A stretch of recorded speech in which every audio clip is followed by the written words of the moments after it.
Devim Saraswatim Vyasam Tato Jaya Udire Nashtaprayeshu Bhadreshu Nityam Bhagavata Sevaya Bhagavate Uttam Shloke Bhaktir Bhavatir Naishtiki Om Agyantimirandasya Gyananjana Shalakaya Chakshurunmilitam Yena Tasmai Shri Guruve Namaha. Jai Shri Krishna Chaitanya Prabhu Nityananda Shri Advaita Gadadhara Srivasadi Gaur Bhaktavinda Hare Krishna Krishna Krishna Hare Hare Hare Rama Rama Rama Hare Hare Mukham karoti vachanam Pangam langate girim Yat kripatamaham vande Shri Gurudena Taranam Parmanandam Madhavam.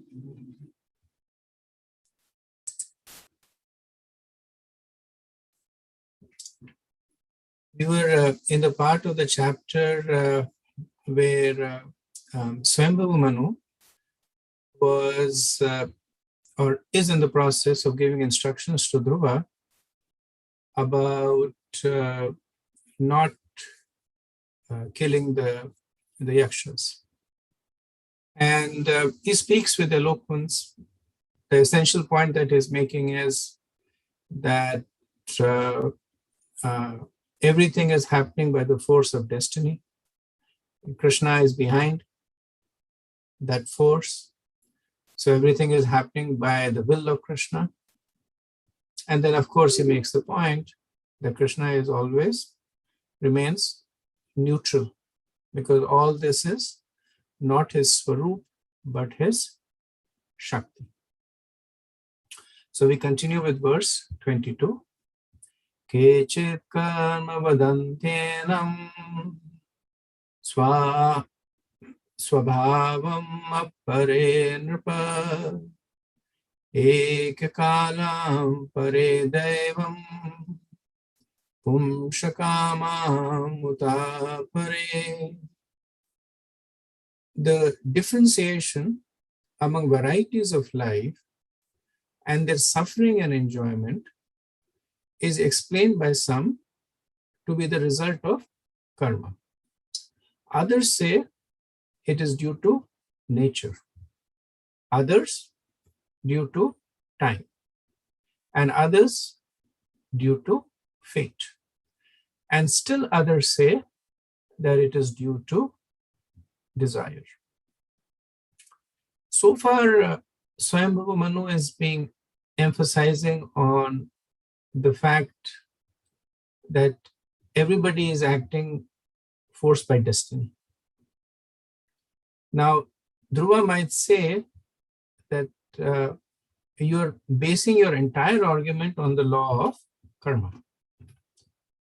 But even at that time, so this is Swambhavu Manu's period, right? It's the first mantra. There are deviant philosophies already present.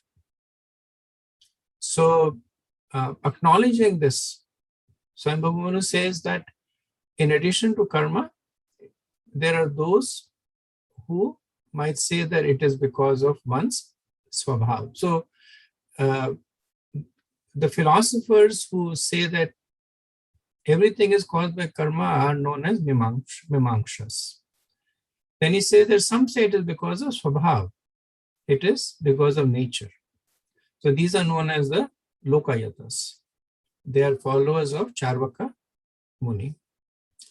Then there are some that say that all this is happening because of time.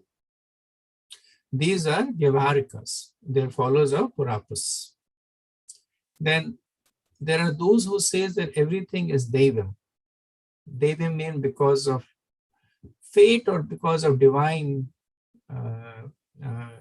because of divinity. And these are the astrologers. And then there is the sixth kind that say that everything is happening because of Kam or lust. and these are the Vatsyayanas. So I wanted to take this opportunity also to speak a little bit about the Saddarshana. So as you know, that along with almost bundled with the Vedas are the darshans. And Saddarshan, of course, means the six darshans, which essentially refute the Vedas. And the interesting point is, why are they bundled along with the Vedas? They're not considered to be at the same level of the Vedas, but they're studied along with the Vedas. So why would somebody study the darshans whose purpose is to refute the Vedas? And the understanding is that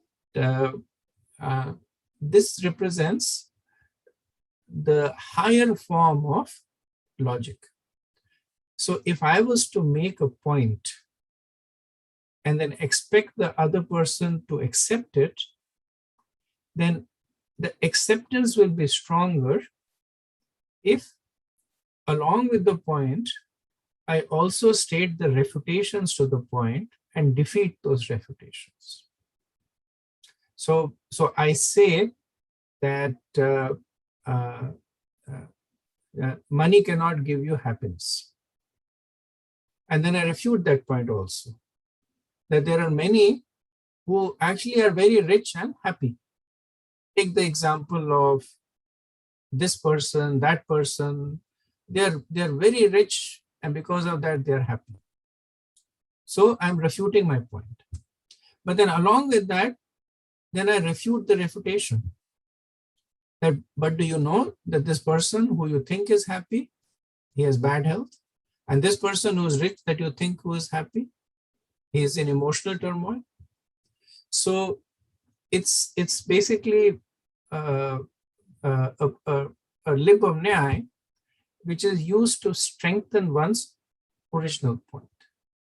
So it is said that stronger than a positive point is a double negation, because implicit in it is also the adversarial point that are there. So all the doubts are addressed. So briefly speaking, what are the six darshans? The first is what is known as the Vaishashikas by Kannad Rishi, and their premise is that matter is the source of everything. So from matter comes consciousness, from matter comes soul, and from matter comes the super soul. So they don't deny the existence of God, but basically they say that they are a product of matter. The second darshan is Yoga by Patanjali, and their assertion is that by the mechanical process of yoga, this is Astanga Yoga, one can achieve the transcendental state of Brahman. So they also accept the existence of God, but they say that God is simply a means to an end. That it is okay to meditate on the God as a way to sharpen your skills for meditation. But when your skills are sufficiently advanced, at that point, there is no need for God. So you'll see the followers of Patanjali Yoga, they will be doing deity worship, and externally they will be following the rules and regulations of Archavigra Seva. But essentially they are doing it because they feel that it will help sharpen their mind, and when their mind is sufficiently under control, then they discard it. The third darshan is Nyaya by Gautam Rishi. And this is basically the niyati. It says that one attains liberation by negating everything. So by when one is successfully negated everything, that I am not this, I am not that, then that person attains liberation.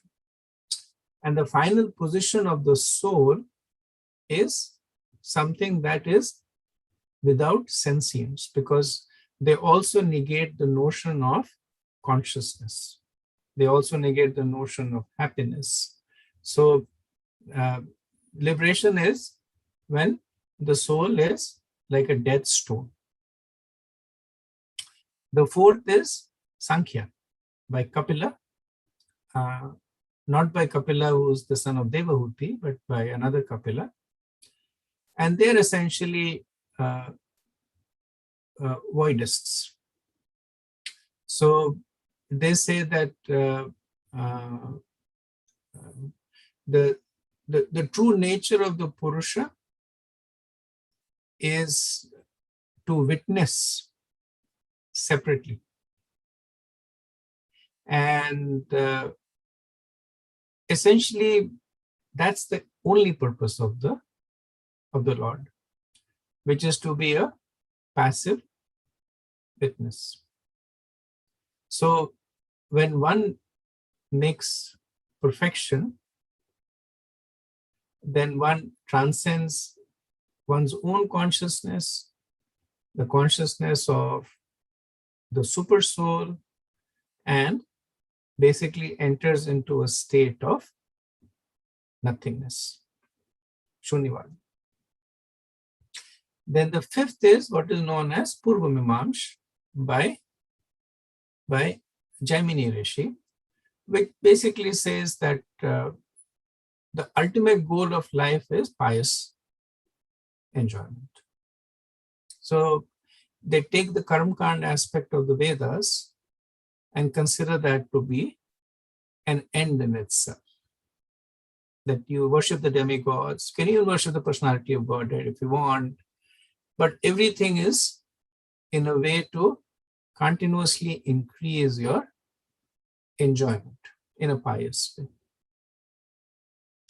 And the sixth is the Vedanta Sutras by Srila Vyasadeva. And the purpose, of course, of this is achieving through the process of Gyan, the impersonal Brahman. So they talk about merging into the Brahman. So again, the interesting thing to note here is that these deviation in the philosophies have always been there. It's just that they become more and more prominent and pervasive as time goes on. Okay, verse 23. Avyaktasya prameyasya nana shakya udayasya cha navaichike shitam tata ko vedat swasambhavam. The absolute truth, transcendence, is never subject to the understanding of imperfect sensory endeavor, nor is he subject to direct experience. He is the master of varieties of energies, like the full material energy, and no one can understand his plans or actions. Therefore, it should be concluded that although he is the original cause of all causes, no one can know him by mental speculation. So the previous verse, Manu, he acknowledges that there are several alternative understandings about the nature of things, including the Lord. So which among them are valid? And Manu says that they are all wrong. Why? Because they are ignorant of the root cause, but they focus on the secondary cause. So then the question is, then is there no process to reveal the truth? So Manu says that avyaktasya, not by childish intelligence. Truth cannot be measured by material sense perception. He said, apramayasya. Because Krishna has many energies like Kala, Karma, and Prakriti. As long as one is under the influence of these energies, then all that one will do will be to speculate mentally. Krishna can never be understood or attained by speculation. So then what's the process? Only by the scriptures and only by his mercy flowing through his devotees can one be understood. And even then, no one knows the plans of the Lord. So understanding the Lord does not mean that you can now decipher him. That, okay, now Krishna did this for this reason, and in this case, Krishna should do this, and I expect him to act like that. The understanding is to the extent that Krishna reveals himself. So in the first canto, when Bhishma Dev is lying on the bed of arrows, he says that to Maharaj Yudhishthira, that, O king, no one can know how the plan of the Lord Shri Krishna, no one can know the plan of the Lord Shri Krishna. Even though great philosophers inquire exhaustively, they are always bewildered. And Srila Prabhupada in the purport, he says that so-called scientific transcendence is not the subject matter of direct experience. The absolute truth may be known in the same way the sun covered by a cloud or covered by night. For when the sun rises in the morning in its own way, then everyone can see the sun. So the point Prabhupada is making is the only way to see the sun is by the light of the sun. And the only way to understand the Lord is by the mercy of the Lord when he chooses to reveal himself. And just like when the sun comes, one sees the sun, one sees the self, one sees everything around. Similarly, when the Lord bestows his mercy, then one sees the Lord, one sees Atma, one sees the self, and one sees all the other living entities also as the eternal spirit souls. Verse 24. Na chaita putraka bhratru antara dandananugaha visargadanyostata pumshudevam hikaranam. My dear son, those yakshas who are descendants of Kuvera are not actually the killers of your brother. The birth and death of every living being are caused by the Supreme, who is certainly the cause of all causes. So this is essentially the summation of what Manu has been telling Dhruva. That the Lord is the creator and the destroyer. Uttam was killed by the law of karma, instituted by the Lord. So, essentially, Uttama was killed because of his own past actions. The yakshas were essentially an instrument of the law of karma. Now, one might argue that by this logic, no criminal should ever be punished. So, everything they can say is it was because of destiny. So, Manu had previously acknowledged that the yakshas have been punished. In fact, he says that they have been punished in excess of the crime that they committed. So he's acknowledging the fact that the transgression of the yakshas should be punished. But what he is not appreciating is the magnitude of the punishment. So Manu is the lawgiver for mankind. And as per the codes of law, the punishment should be commensurate to the crime. So there should be a different punishment to a person who steals as opposed to a person who kills. They can't have the same punishment. So Manu is saying that you already punished them. Actually, you have punished them in excess to the crime that they have committed. For the fault of one yakshas, hundreds of thousands of yakshas have already been slain. Now, in this situation, Manu is saying that you should understand that these activities are ordained by karma that has been instituted by the Lord. So, developing hatred for them, executing a vendetta against them, that is not recommended. Like, there is a difference between justice and revenge. And Dhruva Maharaj had now transgressed that boundary.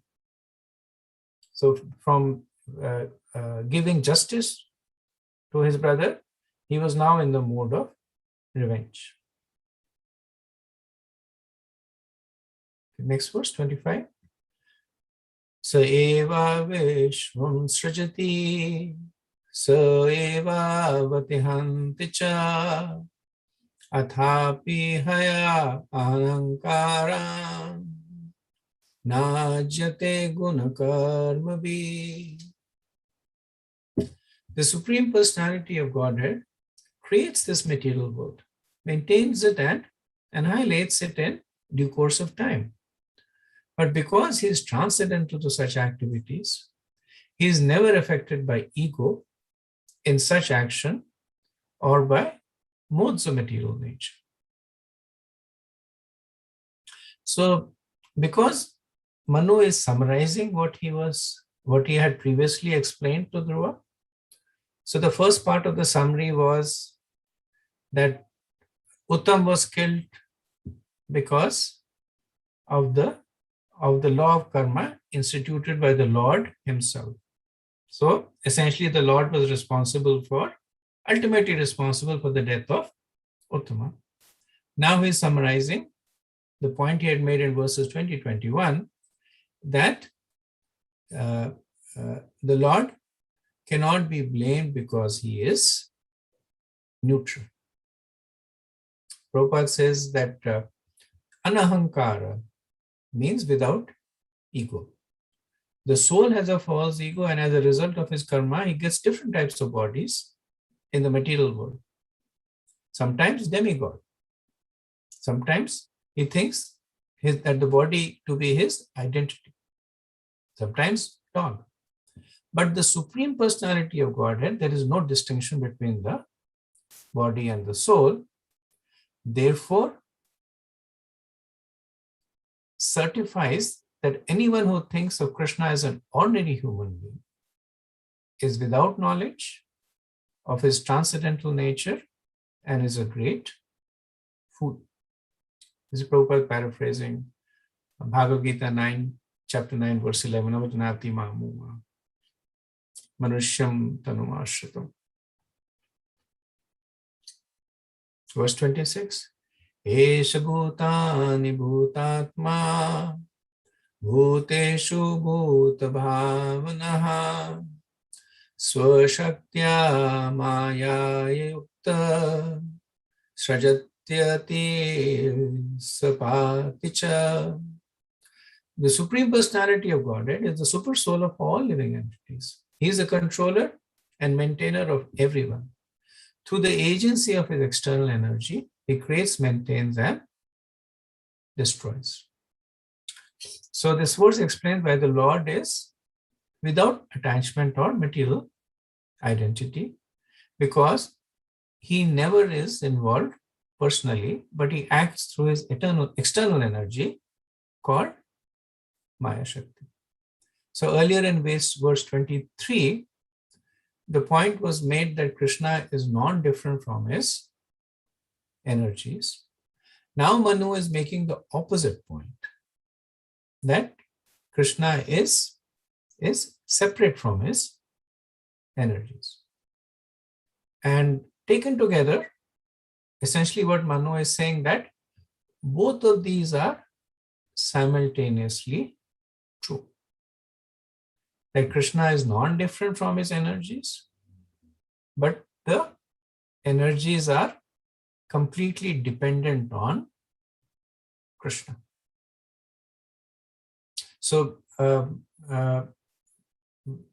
this is essentially the principle of the cause continuing to live in the effect. So because the cause lives in the effect is considered to be non-different from the cause. But because the effect represents only a small portion of the cause, the effect is considered to be different from the cause. So very similar point made in Bhagavad Gita 9 verse 5, where Krishna says that everything that is created does not rest in me, although I am everywhere. I am not a part of the cosmic manifestation, although I am the source of creation. Right? Srila Prabhupada in the purport introduces us to Mahaprabhu's Achintya Bheda Bhed Tattva. In the purport, Srila Prabhupada also quotes 9.4, Matstani Sarvabhutani Nachaham Teshva Avasthita. That all living entities are living on me or on my energy, but I am not everywhere.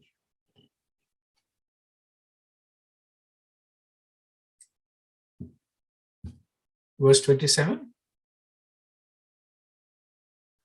Tameva mrityom ambatam tat devam sarvatmanopehi jagat parayanam yasmai balim vishvasrajo haranti gavo yathavai nasidam yantritaha. My dear boy Dhruva, please surrender unto the Supreme Personality of Godhead, who is the ultimate goal of the progress of the world. Everyone, including the demigods, headed by Lord Brahma, is working under his control. Just as a bull, prompted by a rope, is in its nose, is controlled by the owner. So you see the logical manner in which Manu is instructing Dhruva. So the previous set of verses, they establish the position of the Lord with respect to the material world. They come in the category of Sambandha. That how Krishna is everything in the material world, yet he is different. How he is the creator, how everything depends upon him. Everything is happening by his desire, but he's unaffected. So these aspects are essentially bringing forth the relationship between the Lord and the material world and the Jiva, who is embodied in the material world. Now he's talking about Abhiday. So having understood the nature of the Lord, what is he saying? He is saying that Sarv Atmana Upehi, that in all respects you should surrender to him. So he's been addressing Dhruva as Tat.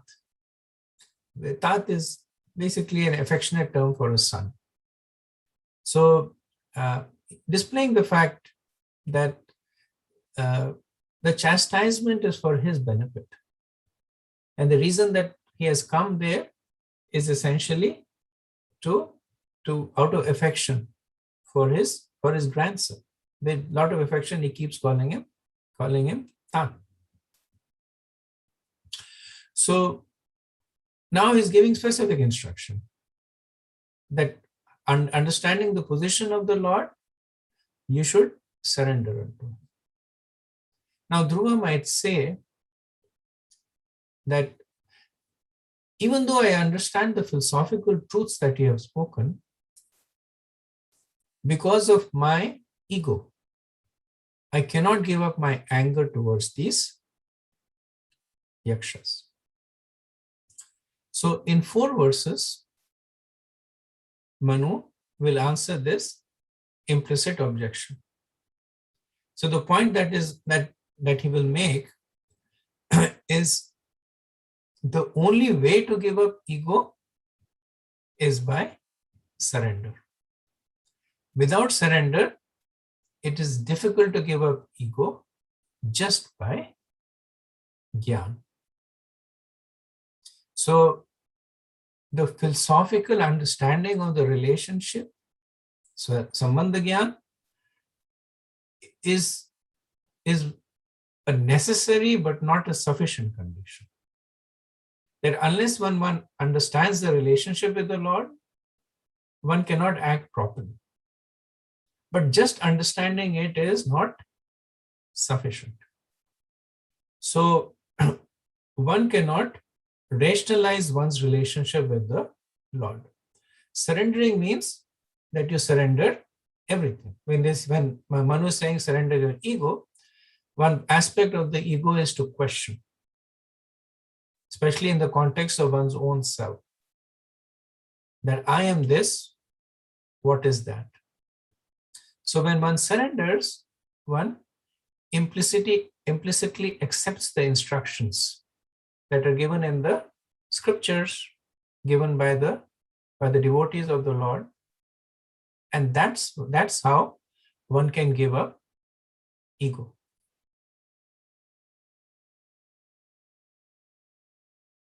And Prabhupada, the purport says that Dhruva Maharaj was advised to surrender unto him in all respects without keeping any personal ambition. One may put forward the argument, why are the demigods worshipped? The answer is given here that demigods are worshipped by less intelligent men. The demigods themselves accept the sacrifices for the ultimate satisfaction of the Supreme Personality of Godhead. This is the second part of the verse, when Manu says that everyone, including the demigods headed by Lord Brahma, is working under his control. Just like the bull, prompted by the rope in its nose, is controlled by the owner. So Manu is not only asking Dhruva to surrender, but he is saying that you have to surrender to the Supreme Lord. So that is why he is including the part of the fact that the demigods are also surrendering to the Lord. So surrendering to them is not the ultimate goal.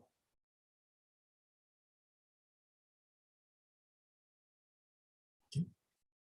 Verse 28.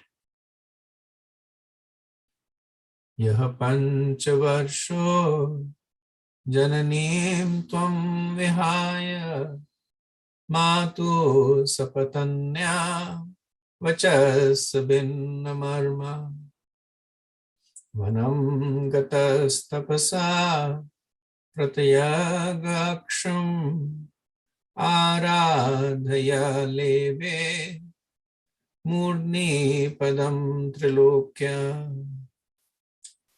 My dear Dhruva, at the age of only 5 years, you were very grievously afflicted by the words of your mother's co-wife. And you very boldly gave up the protection of your mother and went to the forest to engage in the yogic process for realization of the Supreme Personality of Godhead. As a result of this, you have already achieved the topmost position in all the three worlds. So Swayambhu Manu is reminding Dhruva about his position as a pure devotee.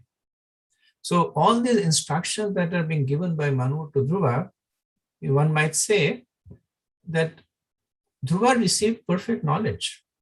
At the age of 5, when the Lord touched his forehead with the conch, then all the Vedas, the perfection, the conclusion of all the Vedas manifested within him. That's why he was able to recite perfect prayers. That's how he was able to govern. That's how he was able to maintain complete control of the senses. So one might say that why is Manu telling all this to Dhruva? So Manu is reminding Dhruva. So we had said that there is constitutional, there is conditional, and then there is the third situation, which is exceptional, which happens because of exceptional circumstances that causes a temporary lapse of memory or understanding. Dhruva is at that stage now. So all that his grandfather is doing is that he is reminding him. So he said, when you were 5 years old, you gave up the protection of your mother. He says you gave up the protection of your mother because he was never under the protection of his father. And went to the forest, basically a one-word summary of the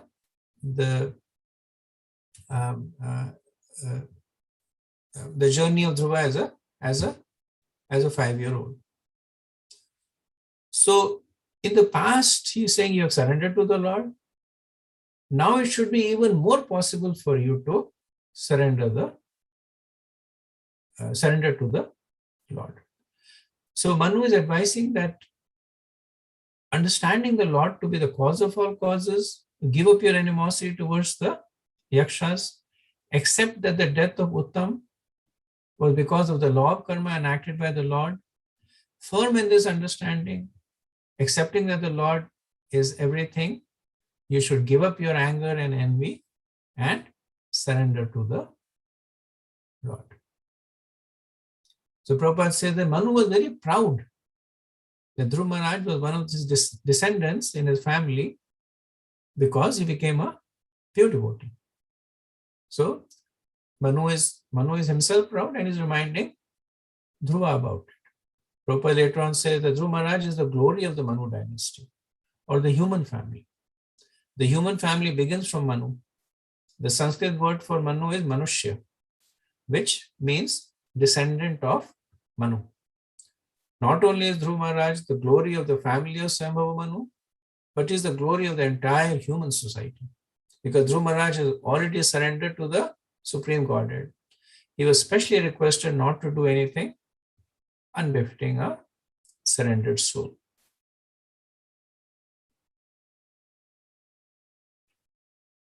Okay, so I'll do 2 more verses and then after that we'll pause for any discussion. Actually, maybe what I'll do is, because we're towards the end of the chapter, I'll go on for a little longer and complete the chapter and then we can pause for discussion. Tamenam angatmani mukta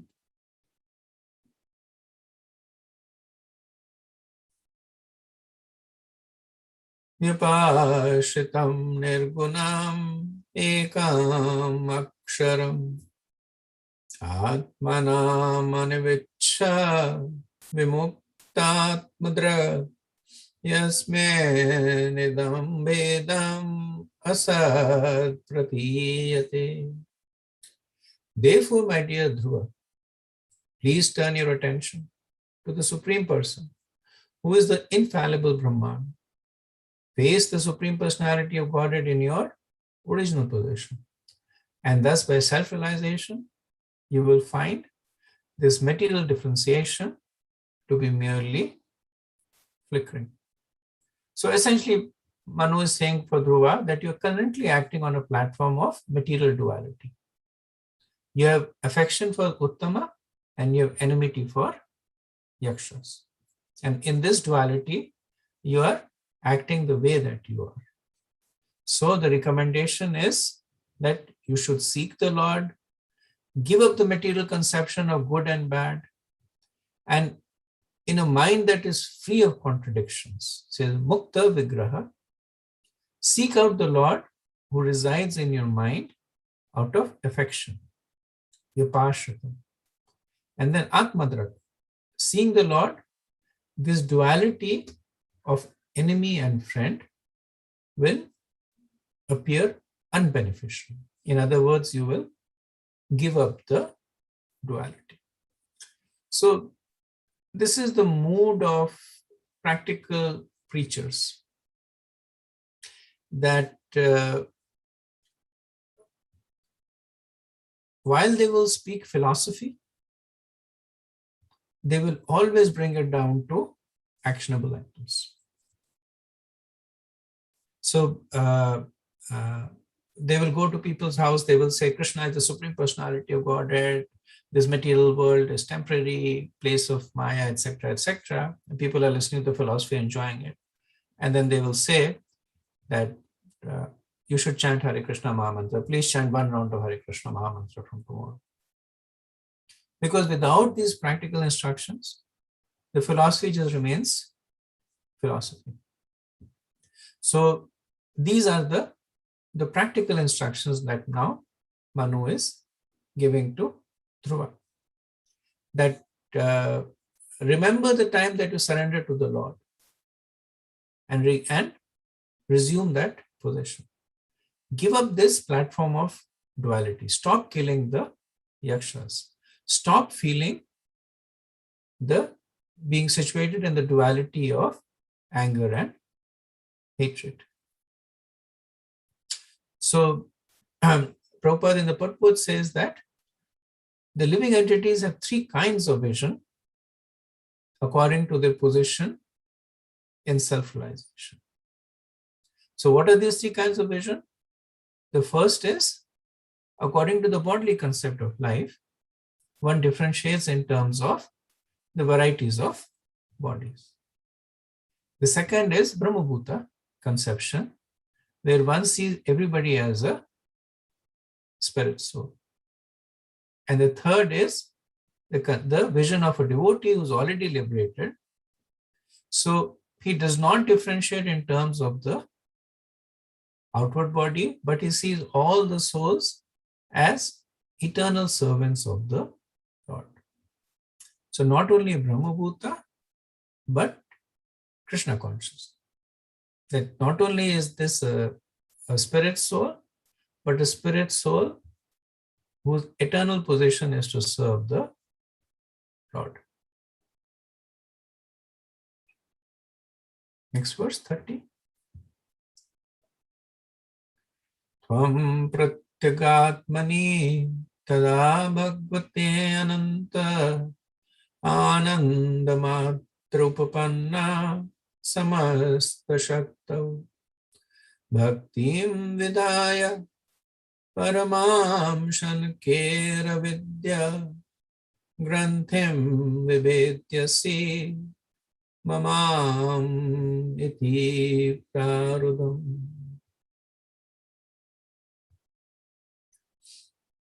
Thus, regaining your natural position and rendering service unto the Supreme Lord, who is the all-powerful reservoir of all pleasure and who lives in all living entities as the super soul, you will very soon forget the illusory understanding of I and mine. Srila Vishwanath Chakravarti says that Manu uses the future tense in this verse to express the memory of the past.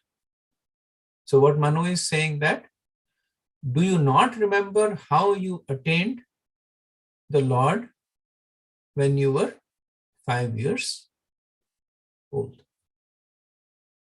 So the current forgetfulness of Dhruva is a temporary distraction.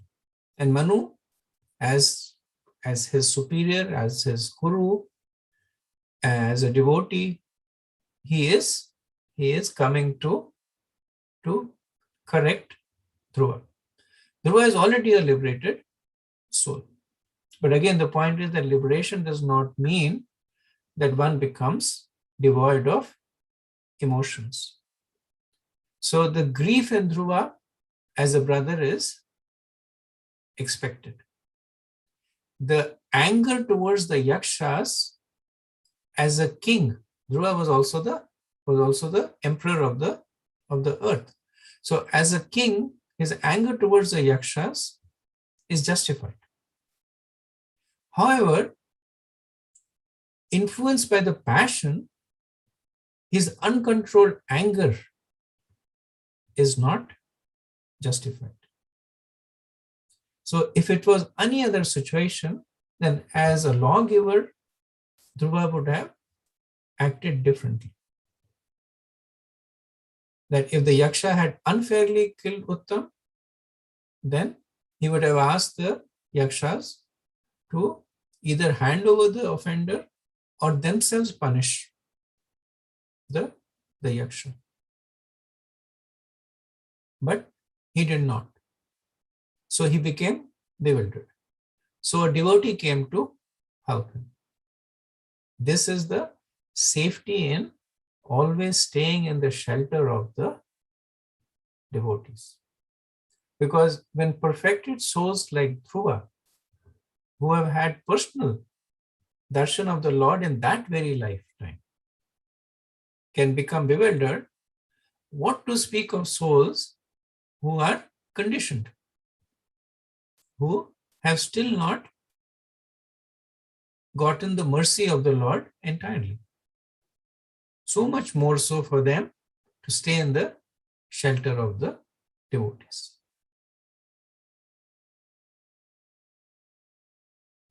Okay, verse 31. Samyachrosham bhadram.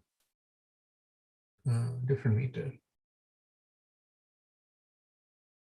Samyachrosham bhadram te pratipam shreyasham param shutena bhuyasya rajan agadena yathamayam.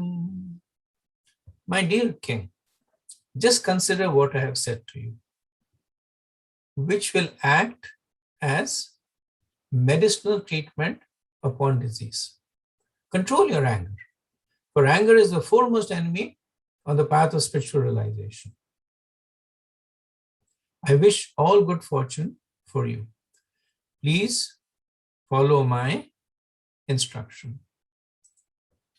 So in the past, Manu was calling Dhruva as Tat, as son, and now he says Rajan. So he is essentially giving or forcing Dhruva to think both ways. That as a king, is this the right thing to do? That if one person in your praja had killed another person, would you annihilate the entire praja, regardless of how affectionate you were to that person? So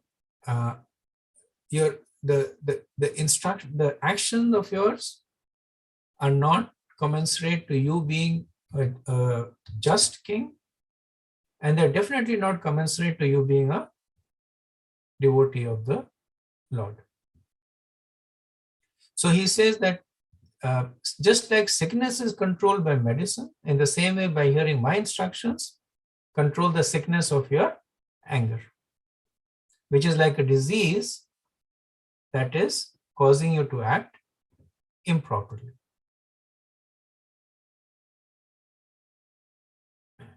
The Prabhupada says that because he was the ruler, it was his duty to become angry for some time in order to keep law and order. His brother Uttam was without fault, yet he was killed by one of the yakshas. So it was the duty of Dhruva Maharaj to kill the offender, life for life, because Dhruva was the king. When the challenge came, Dhruva Maharaj fought vehemently and punished the yakshas sufficiently. But anger is such that if one increases it, it increases unlimitedly. In order that Dhruva Maharaj's kingly anger not exceed the limit, Manu was kind enough to check his grandson. So the point that Prabhupada is making, that anger has its use. So Dhruva, both as a king and as a devotee, is not forbidden to become angry. But as a king, the anger is used to maintain law and order. What about the devotees? So the devotees use anger to serve the Lord. So whether it is for the purpose of preaching, whether it is to protect other Vaishnavas, whether it is to like Arjun used his anger to further the purpose of the Lord. So it is simply used as an instrument, but the devotees never become controlled by this, by this emotions. The Prabhupada gives the famous pastime of Narad Muni and the snake. There was that snake that was envious, and everybody was afraid of it because it would bite without provocation. Narad Muni came and preached, and the snake became a devotee. And then Narad Muni came back again and saw the snake was in a really bad shape. Everybody was beating it up. And then Narad Muni says that you can show your fangs, you don't have to bite. So, for the sake of self-preservation, this particular example. So devotees use anger for self-preservation, for preserving their bhakti, for protecting other devotees. But the important thing is that they use it. They don't come under its control.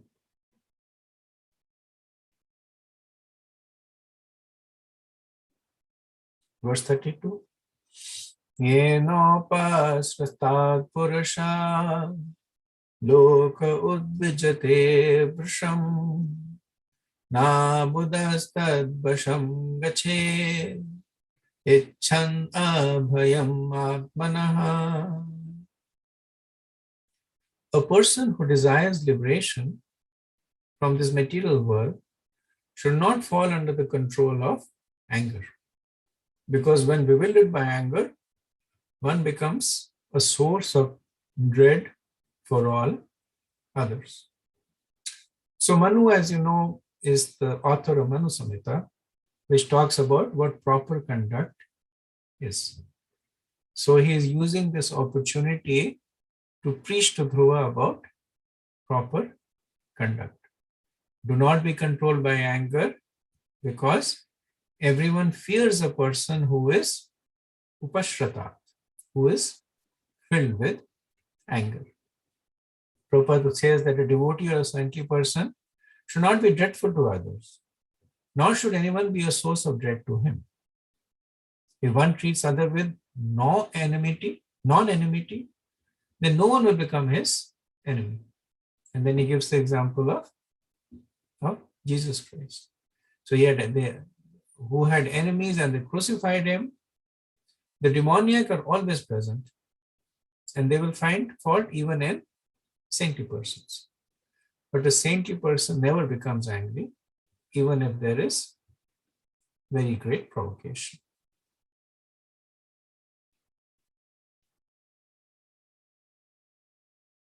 Verse 33. Helanam girish pratu dhanadasya tvaya kritam yajagnivan punyajana bhratrarghana nityamarshitah. My dear Dhruva, you thought that the yakshas killed your brother, and therefore you have killed great numbers of them. But by this action, you have agitated the mind of Lord Shiva's brother, Kubera, who is the treasurer of the demigods. Please note that your actions have been very disrespectful to Kubera and Lord Shiva. So, iti indicates that this is being presented as a conclusion by Manu. So, what's the purport of this statement Manu is making? So far, Manu was talking about the impropriety of the actions of Dhruva. Now he's talking about the impact of it. And he's cautioning Dhruva that he has, so he says that Yat Helena. So the large scale killing of Daksha's Helenam is an offense. So it's not that he's just acting unjustly against the Yakshas. He is also offending great personalities like Kuvera, Lord Shiva, and him. The fact that Manu is standing and chastising him, he is also offended. So when one disrespects the followers of the community, the leader of the community is also disrespected.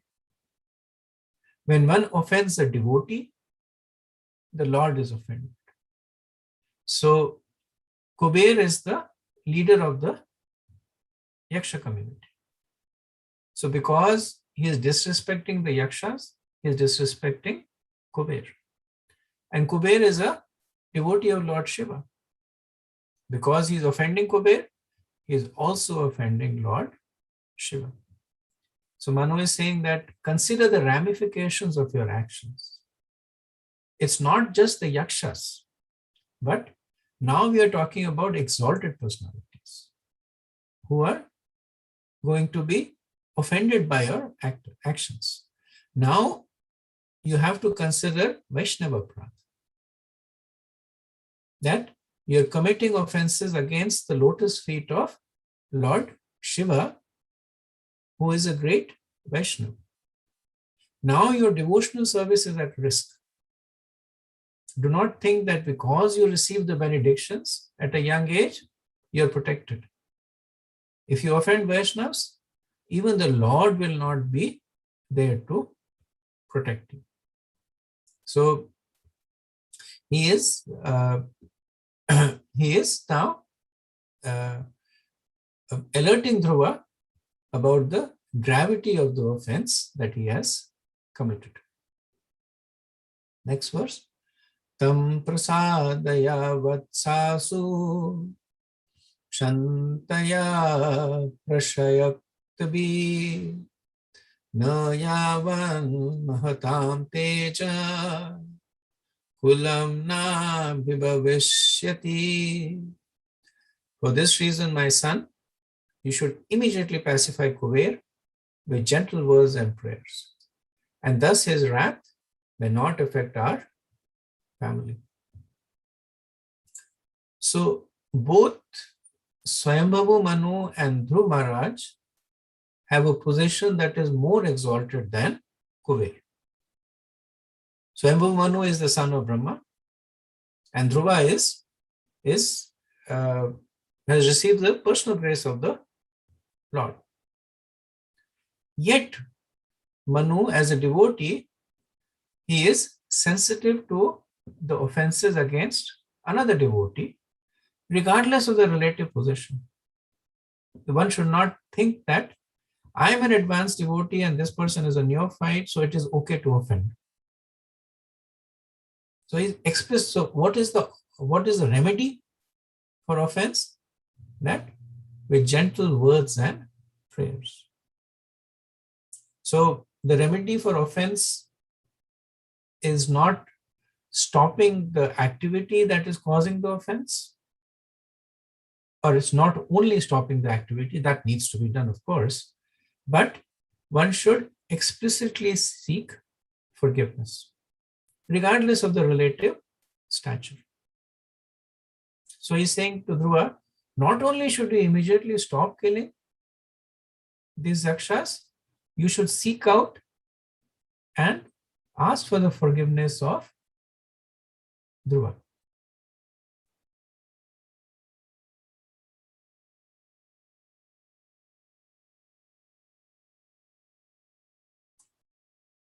Okay. Verse 35. Evam swayambhuva pautram anushasya manodhruvam tena bhivanditaha sakam rishabhi swapuram yayu. Thus Swayambhuva Manu, after giving instructions to Dhruva Maharaj, his grandson, received respectful obeisances from him.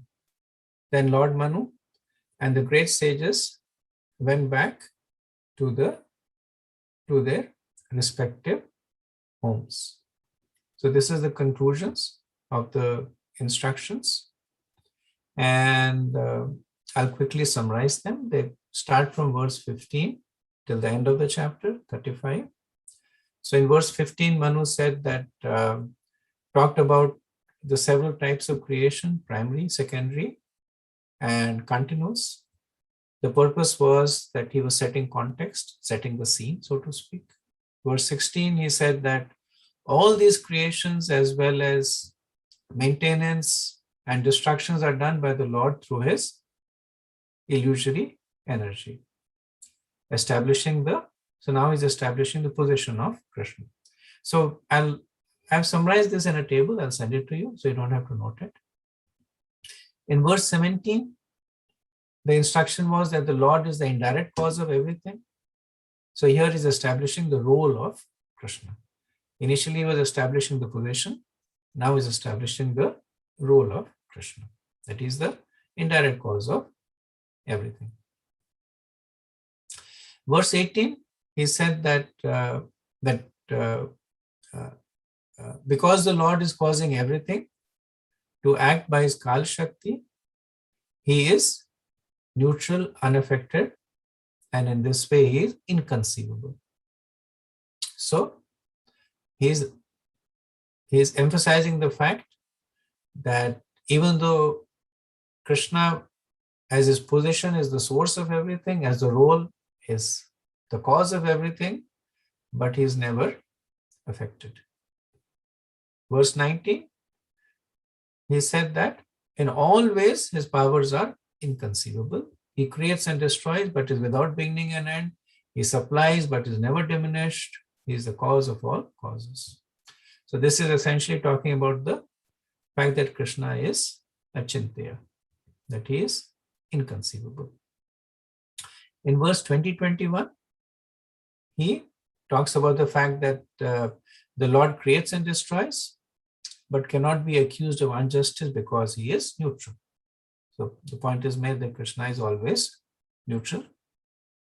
In 22-23, he says that because the Lord is beyond empirical knowledge and understanding, he can only be understood with faith through the scriptures. So this is establishing the basis of receiving the knowledge that Manu has given in the previous verses, that one can only understand it with faith, but not with mental speculation. Then in 24-25, he says that, presents the conclusion that Uttam was killed by the law of karma, enacted by the Lord. Therefore, the Lord is not to blame. And Uttam died because of his own actions. So Dhruva should give up his duality.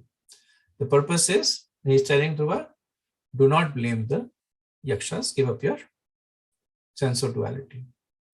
And in the last set of verses, 27-35, Manu says Dhruva to give up your anger and surrender to the Lord and beg forgiveness from Kuvera.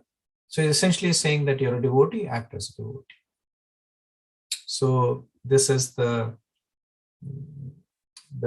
summation of the teachings by Manu. also the end of the chapter. So I'll quickly talk about the flow of the chapter once again. That this chapter is Swambhu Manu advising Dhruva Maharaj to stop fighting. And the earlier part of the chapter talked about the battle between Dhruva and Yaksha, or the ending part of the battle where Dhruva overcomes the illusions of the Yaksha and begins to massacre them. Then Swambhu Manu comes and advises Dhruva not to kill the Yaksha.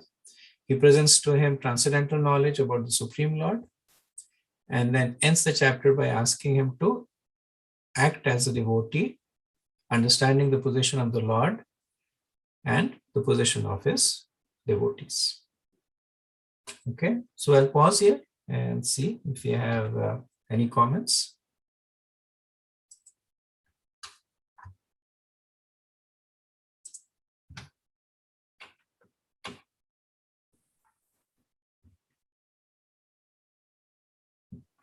Hare Krishna Prabhu. Just one question about the Saddarshan that you spoke about. And this Saddarshan, they are, you said they are adjunct to the Vedas, or they stem from the Vedas? They don't stem from the Vedas, but they are generally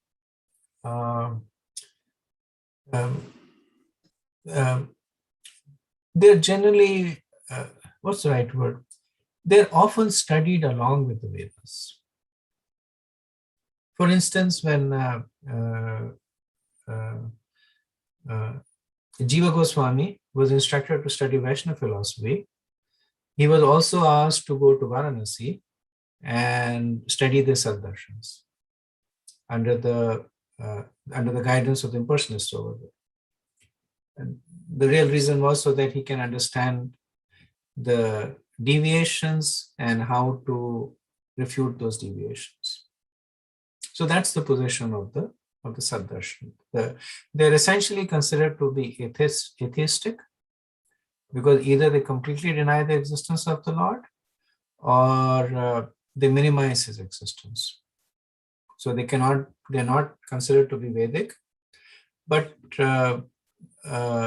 nevertheless, they tend to be studied along with the Vedas to understand the opposing points of view. But the exception is Vedanta Sutra, right? Isn't it? Vedanta Sutra is also considered in this category because it presents the perfection as merging into the Brahman. That's why Vyasadeva was chastised by Narada Muni.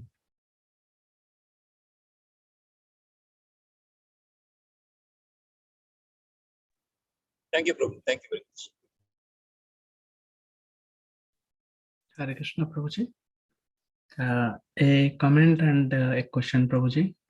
Comment is like you mentioned that how the ramifications will be there for Dhruva if he continues to act in this manner, like by offending Kuvera, which eventually in turn offending Lord Shiva.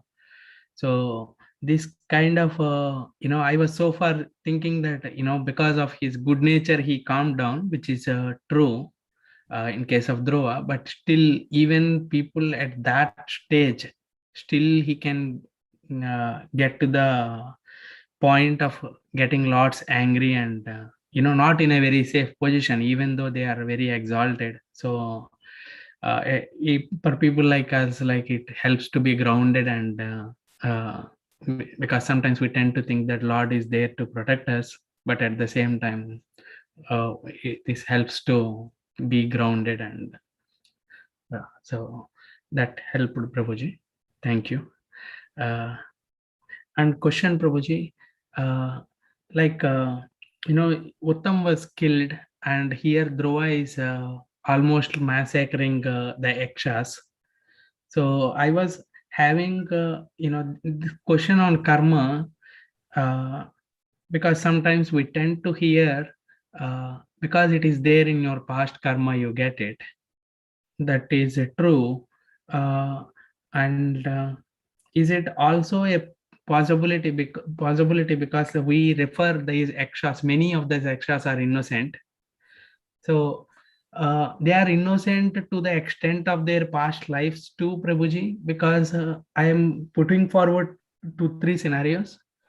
Is uh, they are only suffering because of their past karma.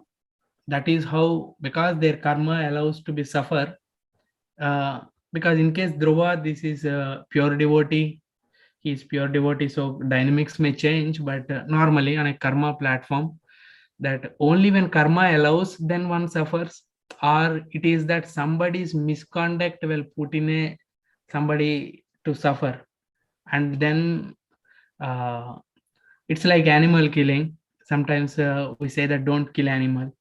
So it is only because of one is my karma allows to suffer, and another is karma doesn't allowed you to suffer, but other person, it's like an accident, somebody else acted wrong that made you to suffer. Or is it also a possibility that my karma allows me to suffer, but at the same time, because the other person choose not to put under distress, then I will be escaped from my karma. Let's and like the example, like if yakshas are destined to be suffer, or Uttam is supposed to be killed. Uttam's case is again Lord already told, but destined to suffer, but Dhruva chooses not to punish. If he chooses in the first step, then probably they are saved by forgiveness. So these are few possibilities I am getting, like or if it is I am destined to suffer because of my karma, and it can come in different forms. If Dhruva is not killing, somebody else may kill. So in that case, the whoever is acting or putting the other person in distress, is he also goes through karma, or he just is because they are destined to karma, and he is facilitating that by his actions. So these few dynamics I'm kind of not so clear. If you can give further clarity on this, that will be helpful, Prabhuji. Because for us it is easy to accept that, oh, it is happened because of my karma, but somebody else that we are seeing, they died or something wrong happened to them, we will never say that, oh, it is happened because of his karma. We will say that no, this person should not have gone through, the other person misbehaved, we tend to say. So I just wanted to understand the overall how we should see this karma thing. So one acts out of their free will, but what happens to the other person is because of his destiny. Right? So this is the enactment of the law of karma. The enactment of the law of karma is considered to be inconceivable, but this is how it is enacted. So all the yakshas who died, they died, and this is the point that Kuber will make when he talks to Dhruva, that you did not kill them. They died because of their destiny. Right? So nobody can, devotees, so we're not talking about Krishna karma, we're talking about Janma karma. So nobody can thwart destiny. And if you're destined to die, you will die. But the way the law of karma works is that a person acts out of free will to deliver the destined result to the other person, which is why the person who is acting is accountable for the action. Right? So like it is said that one who kills animals has to take birth as an animal and get killed. So by that law of karma, all the animals that are being slaughtered are because of their own past karma. But the person who is slaughtering them is still accountable for the action that he's doing, is accruing sin for slaughtering. Right? So both these things happen concurrently. How it is arranged by providence, that is the mystery of karma. How will a person out of free will act and deliver the predestined result to another person? Generally speaking, if I have to deliver a particular result to you, then I will get somebody and basically tell him ahead of time that this is what you need to do to deliver the result to him. Now that makes that person not accountable because he's doing because he's forced to.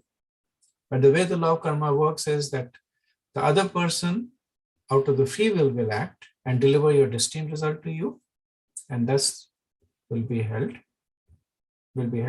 accountable, which basically complies with the understanding that we have. Because look at it this way, that if a person is destined to suffer, then there will be somebody that will deliver that suffering. Right? So this is the perpetuating aspect of karma. So the person will then incur karma because they're destined to deliver that suffering to you. That's why karma is considered to be infinite. Not only does it cycle within you, it also cycles around you. That's why breaking this the cycle of karma through the process of karma is almost impossible. So the process of bhakti is recommended. Is that okay? One small follow-up question, Prabhu. Is karma also be escaped because other person chooses to forgive? Because suppose I made a mistake and then other person is powerful enough to punish me, but if he chooses to forgive me, will I be escaped of the karma, or I means like somebody, like they will get it by some means? If not this, if he chooses to forgive, but one will get some other way. So in the 6th canto of the Bhagavatam, there are only 2 ways that are given by which karma can be nullified: Praishchit and bhakti. Right? Only these 2 ways are given.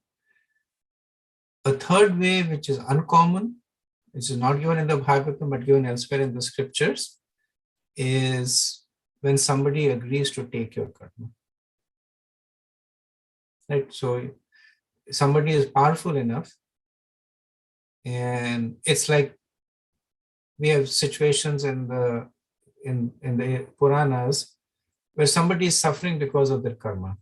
They don't have a child, or they're suffering from disease, and a great personality comes and gives benediction that you'll have a child. So essentially what the person is doing is that he's taking on the bad karma of that person. But because they have sufficient pious credits, they're able to burn it up. That is why personalities, great personalities, they don't indiscriminately give blessings, because it is a transfer of karma.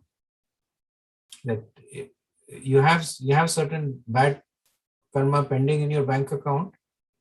Somebody has to take it to basically relieve you of the result of that. That is rare. It is there, but it is very rare.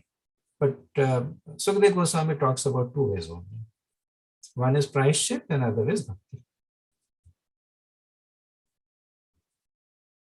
Thank you so much, Prabhuji. Thank you. Okay. One more clarification or comment or question. I don't know how to take it. And we know that Dhruva was touched by the count of Lord Vishnu, and he became a pure devotee. That stage. And now, how a pure devotee now start to commit sin in a way by killing the Rakshasas, like massacre them? Is it an act of providence, or an act of acting so that Asambhavanu come to give all this nice instruction to us? Do we take it like that? Because Dhruv is a pure devotee, exalted devotee. Normally, he would never act like that. So yes and no. That of course, these great devotees act in a way to instruct us. But the reason the pastime is put there is to make this point that even perfected devotees can be illusioned. And so the only person that cannot be illusioned is the Lord. Everybody else can be illusioned. Even in the spiritual world, we see pastimes of Radharani cursing Sridama, Sridama cursing Radharani, Radharani cursing Viraj. So we see all these things happening at slightly different level. They are there to, in a way, to create situations to increase Krishna's pleasure. But there is anger over there, grief, bewilderment over there. So takeaway here is, of course, that one should always be vigilant. Dhruva is in a perfected stage, but even practicing devotees, at some point they become complacent. That, I'm chanting Hare Krishna, so nothing can happen to me. Or I have received initiation, so I'm fully secure now. One Prabhupada disciple was sharing with me that she met her god sister, and after many years, and she had kind of fallen out of association of devotees. So she was not practicing anything, not chanting or doing anything, following any principles. And in the conversation, she said that, well, I already have a ticket back to Godhead because Prabhupada initiated me. So I don't really have to worry about anything. So it's endearing to see that kind of faith in Prabhupada, but faith is really in the instructions. Faith is, if you have faith in Prabhupada, then you should follow the instructions with faith, not constitute for your own personal gains. So yes, even advanced devotees, even perfected devotees, they can fall into bewilderment, but the glory is that they come out of it. The glory is that because they stay connected with other devotees, they get shelter of other devotees, they listen to the instructions, and then they come out of it. Those who are not that advanced, they may spiral downwards. The more perfected a devotee is, the shorter the detour is, and the quicker they regain their original position. So my understanding is those are the instructions. Whether that's always a question that's difficult to answer, that whether Dhruv Maharaj did this just to instruct us or he actually did it, whether Arjun fell into illusion so that the Gita could be spoken, or he actually fell into illusion. It's a little difficult for us to decipher that, so we accept it on face value. Thank you. Thank you.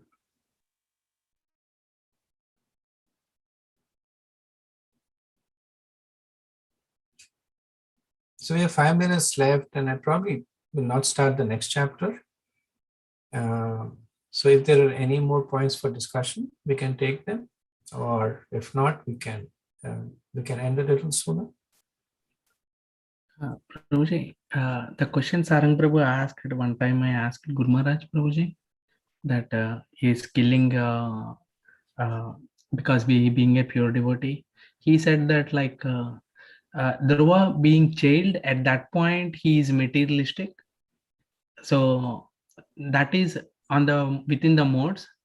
But after meeting Vishnu in in person, like he's transcended the modes, and it is he gave the example of the momentary lapse that Parikshit Maharaj shows, and Arjun.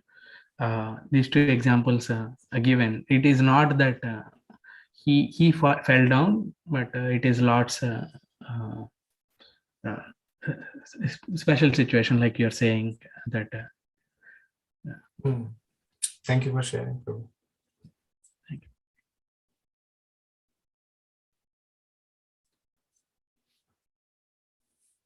Okay, so if there are no further comments, we'll end. वाञ्छकल्पतरुभयश्च कृपासिन्धुभ्य एव च पतितानां पावनेभ्यो वैष्णवेभ्यो नमो नमः। अनंत कोटि वैष्णववृंद की जय, शिला प्रभुपाद की जय, कार्तिक मास की जय, ताई गौर प्रेमानंद, हरि हरि कृष्ण।